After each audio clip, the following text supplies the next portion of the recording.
اللہ تعالیٰ نے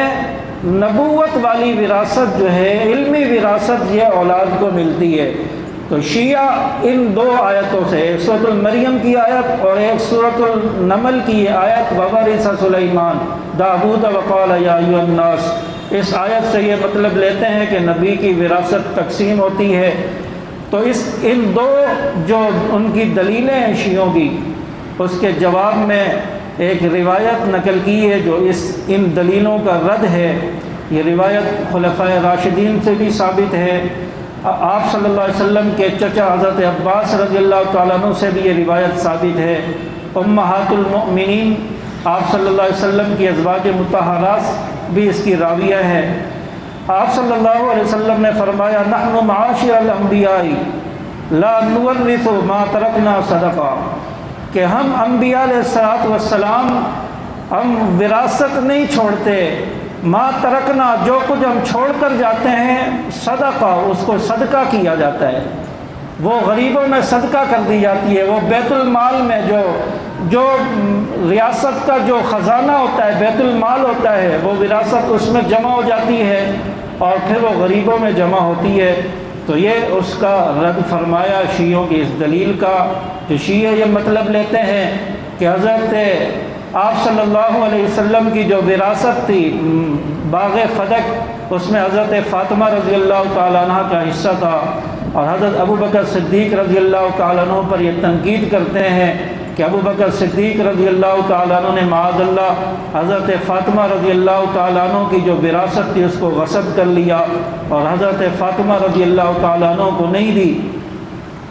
تو حضرت ابوبکر صدیق رضی اللہ تعالیٰ عنہ کے پاس حضرت فاطمہ رضی اللہ تعالیٰ عنہ گئی ہیں، اس کو ہم بھی مانتے ہیں، گئی ہیں، انہوں نے مطالبہ بھی کیا ہے کہ باغ فدق میرے والد جناب رسول اللہ صلی اللہ علیہ وسلم کی ملکیت میں تھا، چنانچہ وہ مجھے دیا جائے۔ حضرت فاطمہ نے مطالبہ کیا ہے، لیکن حضرت فاطمہ رضی اللہ تعالیٰ عنہ کو آپ صلی اللہ علیہ وسلم کی بات کا علم نہیں ہے، حدیث کا علم نہیں ہے۔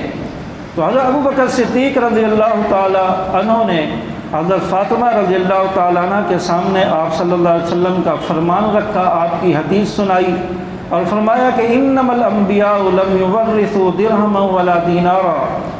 کہ انبیاء علیہ السلام درہم و دینار کو وراثت میں نہیں چھوڑتے،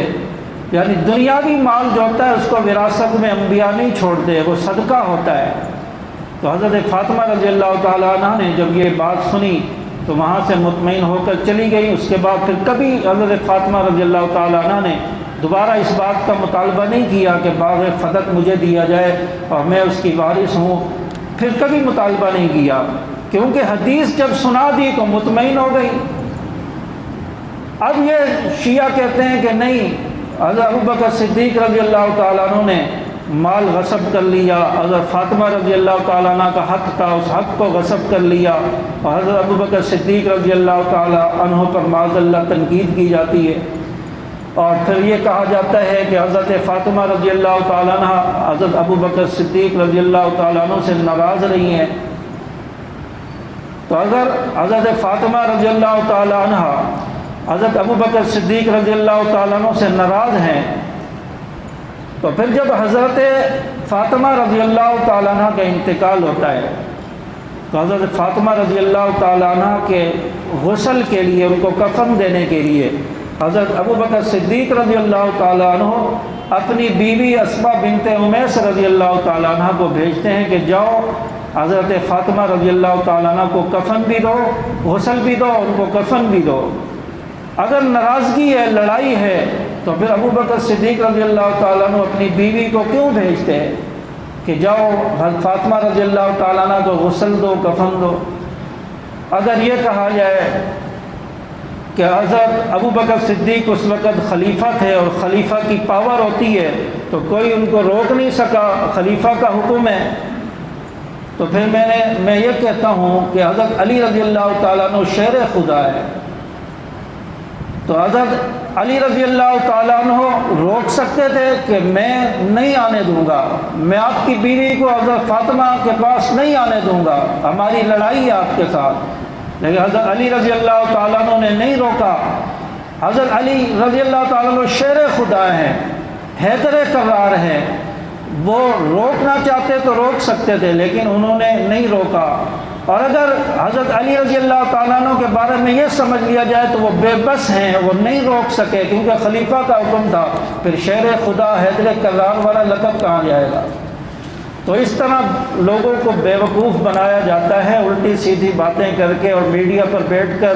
اس طرح کی باتیں کر کے۔ گزشتہ 2-4 مہینے پہلے یہ بات میڈیا پر ہوئی تھی کہ باغ فدق جو ہے حضرت فاطمہ کا تھا اور حضرت ابوبکر صدیق نے معاذ اللہ غصب کر لیا،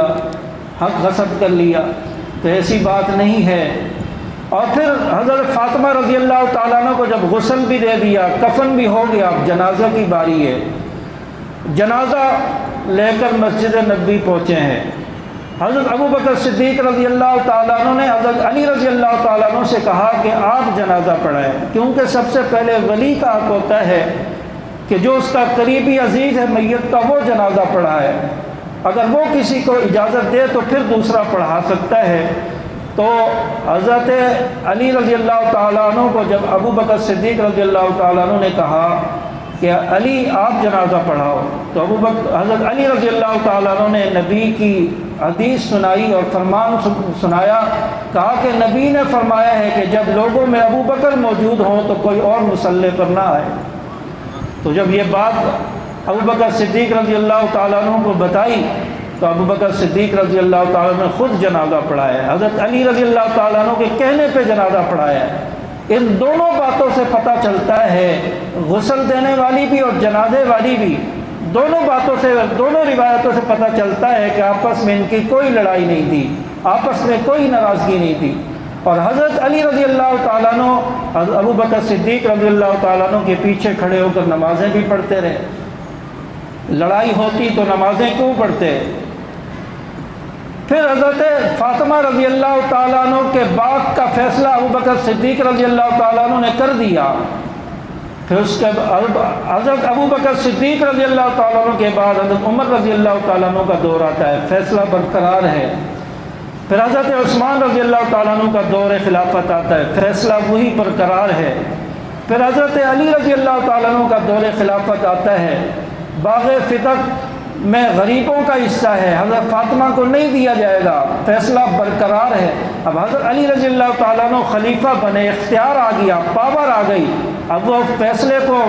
جو ہے ختم کر سکتے تھے لیکن نہیں کیا۔ ان کا اعتماد تھا کہ ابوبکر صدیق نے جو فیصلہ کیا ہے وہ برحق ہے، سچا ہے۔ آج چونکہ یہ ابوبکر صدیق کو خلیفہ نہیں مانتے